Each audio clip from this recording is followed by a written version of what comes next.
గురుగారు మరో ఉత్తరం చూద్దామండి. కొవ్వూరు నుంచి దుర్గ గారు రాస్తున్నారు. అక్షరాభ్యాసంలో మొదట పంచాక్షరినే ఎందుకు రాయిస్తారు తెలియజేయగలరు అని అడుగుతున్నారు.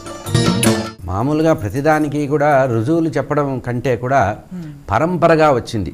మన వాళ్ళు ఉత్తమం కుటుంబాచారం అని ఒక సంప్రదాయం ఉంది మనకు. అన్నిటికంటే ఉత్తమం ఏంటంటే కుటుంబాచారం.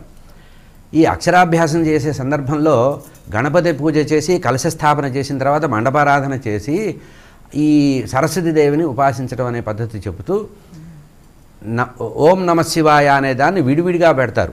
ఓ నామః శివాయ ప్రణవాన్ని ఉపదేశించకూడదు కనుక ఆ వయసులో ఓ అని మామూలుగా 3 గీతలు గీస్తారు. బియ్యంలో కానీ పలక మీద కానీ 3 గీతలు రాసి పైన ఓ అని రాసి ఓంకారం లేదా ఓం అని రాస్తారు. నమః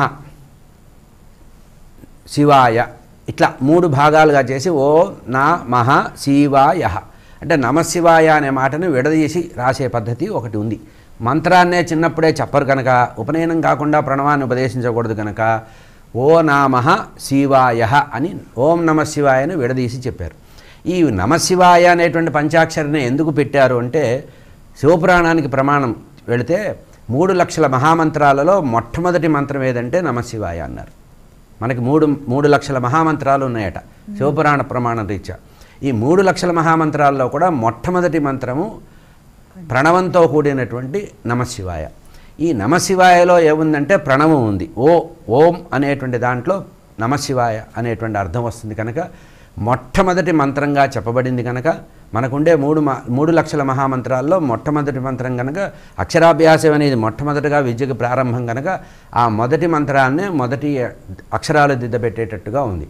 అయితే ఇదేమి స్థిరంగా శాసనంగా ఏమీ కాదు, ఇది పరంపరగా వచ్చినటువంటి నమ్మకం.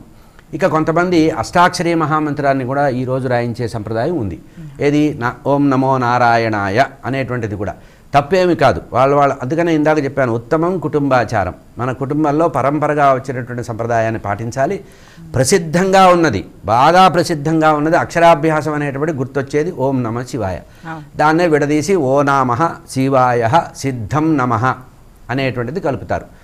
అంటే నేను విద్యారంభం చేయబోతున్నాను, నా విద్యారంభం సిద్ధిబుద్ధి ప్రదంగా కావాలి అని చెప్తూ ఈ రకంగా రాయించే సంప్రదాయం పూర్వకాలం నుంచి మన కుటుంబాల్లో